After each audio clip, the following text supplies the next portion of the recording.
ਸਤਿ ਸ਼੍ਰੀ ਅਕਾਲ ਦੋਸਤੋ, ਸਵਾਗਤ ਹੈ HR ਪੰਜਾਬੀ ਕਹਾਣੀਆਂ ਤੇ ਲੈ ਕੇ ਹਾਜ਼ਰਾਂ ਇੱਕ ਨਵੀਂ ਕਹਾਣੀ। ਮਨੁੱਖੀ ਜੀਵਨ ਮਜਬੂਰੀਆਂ ਨਾਲ ਸ਼ੁਰੂ ਹੁੰਦਾ ਅਤੇ ਮਜਬੂਰੀਆਂ ਨਾਲ ਹੀ ਖਤਮ ਹੁੰਦਾ। ਆਪਾਂ ਅਕਸਰ ਆਪਣੇ ਹਾਲਾਤਾਂ ਦੀ ਵਜ੍ਹਾ ਨਾਲ ਉਹ ਕੰਮ ਕਰਨ ਨੂੰ ਮਜਬੂਰ ਹੋ ਜਾਂਦੇ ਹਾਂ ਜਿਸ ਬਾਰੇ ਆਪਾਂ ਕਦੇ ਸੋਚਿਆ ਵੀ ਨਹੀਂ ਹੁੰਦਾ। ਅੱਜ ਮੈਂ ਆਪਣੀ ਜ਼ਿੰਦਗੀ ਦੀ ਅਜੀਬੋ-ਗਰੀਬ ਕਹਾਣੀ ਸੁਣਾਉਣ ਜਾ ਰਹੀ ਹਾਂ। ਮੇਰਾ ਨਾਮ ਕੁਸਮ ਹੈ। ਮੇਰੇ ਪਾਪਾ ਆਪਣੇ ਇਲਾਕੇ ਦੇ ਬਹੁਤ ਵੱਡੇ ਜ਼ਿਮੀਂਦਾਰ ਸੀ। ਮੈਂ 5 ਭਰਾਵਾਂ ਦੀ ਇਕੱਲੀ ਭੈਣ ਸੀ, ਇਸ ਲਈ ਉਹਨਾਂ ਮੈਨੂੰ ਰਾਜਕੁਮਾਰੀ ਬਣਾ ਕੇ ਰੱਖਿਆ ਸੀ।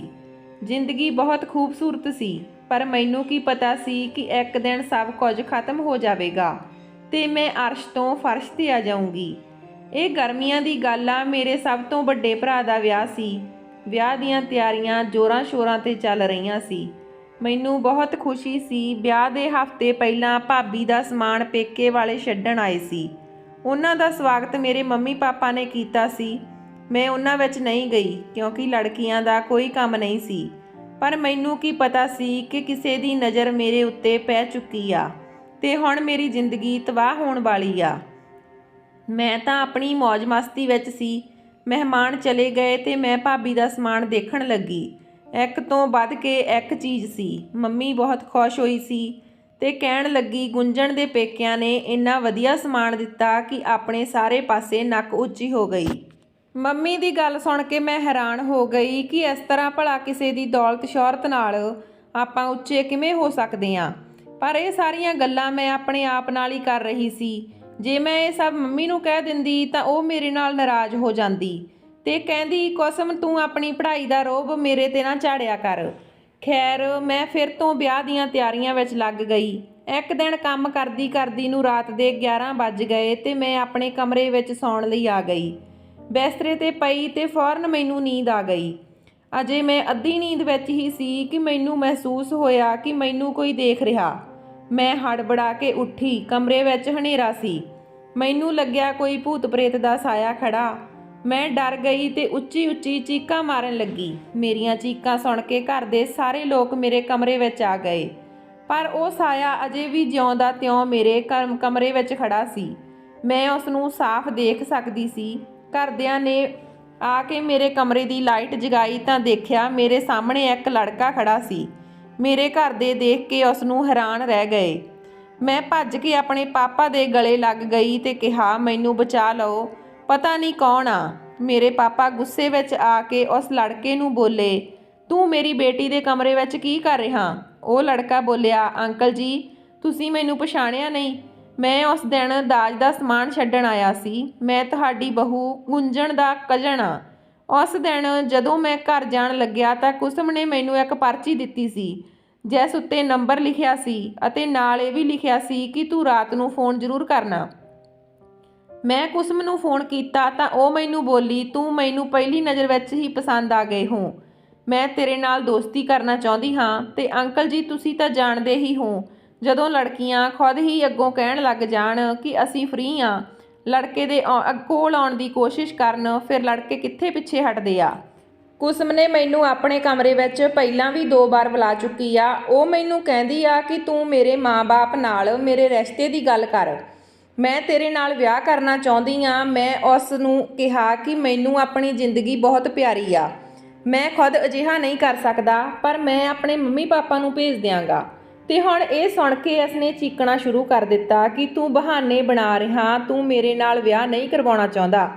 ਬਸ ਇਸ ਗੱਲ ਤੇ ਜ਼ੋਰ-ਜ਼ੋਰ ਨਾਲ ਚੀਕਾਂ ਮਾਰਨ ਲੱਗੀ ਤੇ ਕਹਿਣ ਲੱਗੀ, ਮੈਂ ਤੈਨੂੰ ਤੇਰੇ ਇਸ ਇਨਕਾਰ ਦੀ ਸਜ਼ਾ ਜ਼ਰੂਰ ਦਿਵਾਉਂਗੀ।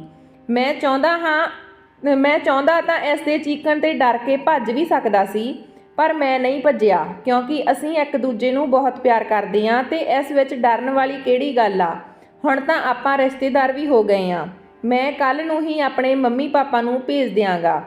ਮਹਿਕ ਨਾਮ ਦਾ ਉਹ ਲੜਕਾ ਇਹ ਕਹਿ ਕੇ ਮੁੜਨ ਲੱਗਿਆ ਤਾਂ ਮੇਰੇ ਵੱਡੇ ਭਰਾ ਨੇ ਉਸ ਦਾ ਗਲਾ ਫੜ ਲਿਆ ਅਤੇ ਉਸ ਨੂੰ ਰੋਕ ਲਿਆ ਤੇ ਉਹਦੇ ਮੁੜਦੇ ਹੀ ਮੇਰੇ ਭਰਾ ਨੇ ਉਸ ਦੇ ਮੂੰਹ ਤੇ ਥੱਪੜ ਮਾਰਿਆ ਤੇ ਉਹਦੀ ਨੱਕ ਵਿੱਚੋਂ ਖੂਨ ਵਹਿਣ ਲੱਗਿਆ।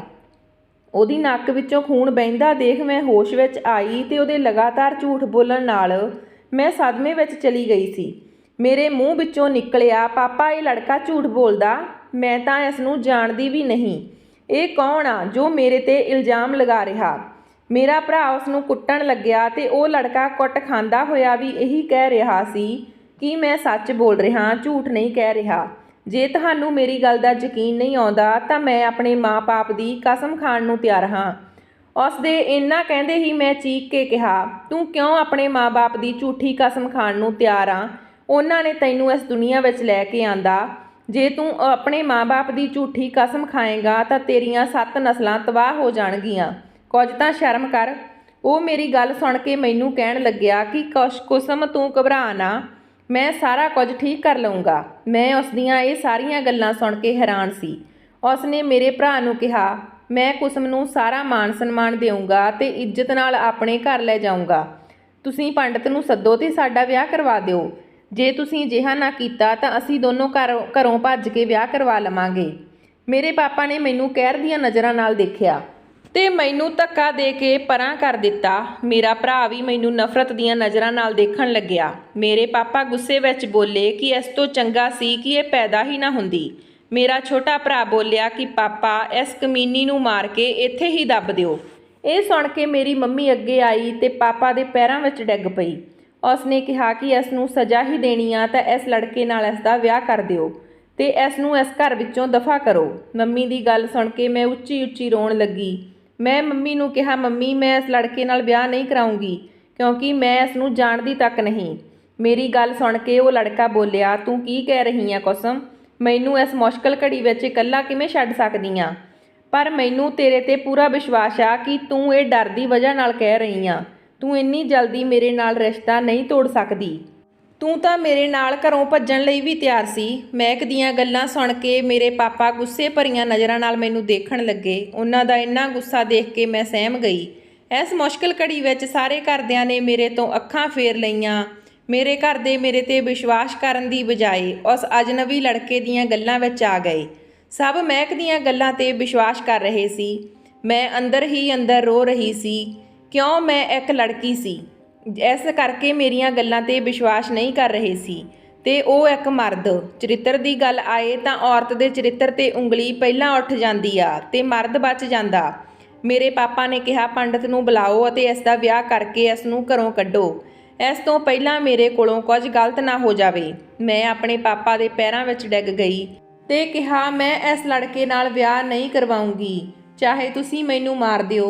ਮੈਂ ਪਾਪਾ ਦੇ ਪੈਰਾਂ ਵਿੱਚ ਹੀ ਸੀ ਕਿ ਮੇਰੇ ਵੱਡੇ ਭਰਾ ਨੇ ਮੈਨੂੰ ਵਾਲਾਂ ਤੋਂ ਫੜ ਕੇ ਇੱਕ ਥੱਪੜ ਮਾਰਿਆ ਅਤੇ ਗੁੱਸੇ ਵਿੱਚ ਕਿਹਾ, ਤੈਨੂੰ ਇਹ ਸਭ ਇਸ ਲੜਕੇ ਨੂੰ ਕਮਰੇ ਵਿੱਚ ਬੁਲਾਉਣ ਤੋਂ ਪਹਿਲਾਂ ਸੋਚਣਾ ਚਾਹੀਦਾ ਸੀ। ਮੈਨੂੰ ਲੱਗਦਾ ਤੇਰਾ ਦਿਲ ਇਸ ਲੜਕੇ ਤੋਂ ਭਰ ਗਿਆ ਤੇ ਹੁਣ ਤੂੰ ਇਸ ਤੋਂ ਛੁਟਕਾਰਾ ਪਾਉਣਾ ਚਾਹੁੰਦੀ ਆ ਤੇ ਕੱਲ ਕਿਸੇ ਹੋਰ ਲੜਕੇ ਨੂੰ ਕਮਰੇ ਵਿੱਚ ਬੁਲਾਵੇਂਗੀ। ਅਜਿਹਾ ਅਸੀਂ ਨਹੀਂ ਹੋਣ ਦੇਵਾਂਗੇ। ਤੈਨੂੰ ਕੋਈ ਹੱਕ ਨਹੀਂ ਸਾਡੀ ਇੱਜ਼ਤ ਨਾਲ ਖਿਲਵਾੜ ਕਰਨ ਦਾ। ਮੈਂ ਰੋਂਦੀ ਬਿਲਕਦੀ ਰਹੀ, ਪਰ ਅਜਿਹਾ ਹੀ ਹੋਇਆ। ਉਸ ਲੜਕੇ ਨਾਲ ਮੇਰਾ ਵਿਆਹ ਕਰ ਦਿੱਤਾ ਤੇ ਰਾਤ ਦੇ ਹਨੇਰੇ ਵਿੱਚ ਮੈਨੂੰ ਘਰੋਂ ਕੱਢ ਦਿੱਤਾ। ਹਵੇਲੀ ਦੀ ਦਹਲੀਜ਼ ਪਾਰ ਕਰਦੇ ਹੀ ਮੇਰਾ ਦਿਲ ਖੂਨ ਦੇ ਹੰਝੂ ਰੋਣ ਲੱਗਿਆ। ਦੁੱਖ ਉਸ ਘਰ ਨੂੰ ਛੱਡਣ ਦਾ ਨਹੀਂ ਸੀ। ਦੁੱਖ ਤਾਂ ਇਹ ਸੀ ਕਿ ਮੈਂ ਆਪਣੇ ਹੀ ਘਰ ਵਿੱਚੋਂ ਬੇਇੱਜ਼ਤ ਅਤੇ ਚਰਿੱਤਰ ਤੇ ਦਾਗ ਲੈ ਕੇ ਨਿਕਲੀ ਸੀ। ਮੈਂ ਉਸ ਮਹਿਕ ਦੇ ਵੱਲ ਦੇਖਿਆ। ਉਸ ਦੇ ਚਿਹਰੇ ਤੇ ਮੁਸਕਰਾਹਟ ਸੀ। ਮਹਿਕ ਮੇਰਾ ਹੱਥ ਫੜ ਕੇ ਉਸ ਵੱਡੀ ਸਾਰੀ ਹਵੇਲੀ ਵਿੱਚੋਂ ਇੱਕ ਛੋਟੇ ਜਿਹੇ 2 ਕਮਰਿਆਂ ਦੇ ਮਕਾਨ ਵਿੱਚ ਲੈ ਆਇਆ। ਉਸ ਘਰ ਵਿੱਚ ਜਾ ਕੇ ਮੈਨੂੰ ਅਜਿਹਾ ਲੱਗ ਰਿਹਾ ਸੀ ਕਿ ਬਸ ਹੁਣ ਮੈਂ ਪਾਗਲ ਹੋ ਜਾਊਂਗੀ। ਮੈਂ ਜ਼ੋਰ-ਜ਼ੋਰ ਨਾਲ ਰੋਣ ਲੱਗੀ। ਮੈਨੂੰ ਰੋਂਦੀ ਦੇਖ ਕੇ ਮਹਿਕ ਮੇਰੇ ਕਦਮਾਂ ਵਿੱਚ ਬੈਠ ਗਿਆ ਤੇ ਕਹਿਣ ਲੱਗਿਆ, ਕੁਸਮ, ਮੈਨੂੰ ਮਾਫ਼ ਕਰ ਦੇ। ਮੈਂ ਮਜਬੂਰੀ ਵਿੱਚ ਆ ਕੇ ਇਹ ਸਾਰਾ ਕੁਝ ਕੀਤਾ। ਮੈਂ ਜੋ ਕੁਝ ਵੀ ਕੀਤਾ ਤੇਰੀ ਭਾਬੀ ਗੁੰਜਣ ਦੇ ਕਹਿਣ ਤੇ ਕੀਤਾ। ਮੈਂ ਉਸ ਗੁੰਜਣ ਦਾ ਕੁਝ ਨਹੀਂ ਲੱਗਦਾ। ਮੇਰੀ ਮਾਂ ਉਸ ਦੇ ਘਰੇ ਕੰਮ ਕਰਦੀ ਆ ਤੇ ਉਹ ਗੁੰਜਣ ਤੇਰੇ ਭਰਾ ਨਾਲ ਵਿਆਹ ਨਹੀਂ ਕਰਵਾਉਣਾ ਚਾਹੁੰਦੀ ਸੀ।